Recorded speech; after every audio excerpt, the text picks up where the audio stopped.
சொன்னது போலவே ஜூலை 7ஆம் தேதி மேற்கு மண்டலத்திலிருந்து மேட்டுப்பாளையத்திலிருந்து வன பத்ரகாளியம்மன் கோயில்ல சிறப்பு வழிபாடு செய்து தன்னுடைய அரசியல் சுற்றுப்பயணத்தை தொடங்கியிருக்காரு அதிமுகவுடைய பொதுச் செயலாளரான திரு எடப்பாடி பழனிசாமி.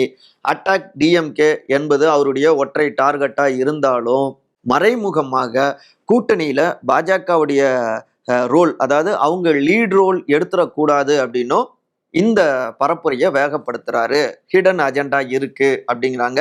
இப்ப கூட பாஜகவுடைய தலைவரான திரு நயினார் நாகேந்திரன் அவங்களுடைய கூட்டத்துல பேசுறப்ப நம்ம டார்கெட்டு 2029 தான், 2026 இல்ல அப்படின்னு சொல்லியிருக்காரு.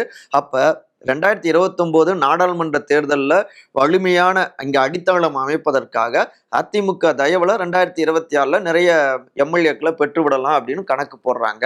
இதை அக்செப்ட் பண்ணிக்க முடியாது. ஸோ இந்த அரசியல் பரப்புரைய தன்னுடைய இமேஜை டெவலப் பண்ணுவதற்காகவும் அதிமுக தான் ஒரு மாற்று சக்தி, எடப்பாடி தான் ஒரு மாற்று சக்தி என்பதை நிறுவுவதற்காகவும் அமைத்திருக்கிறார் எடப்பாடி அப்படின்னும் தெரிவிக்கிறார்கள் ரத்தத்தின் ரத்தங்கள்.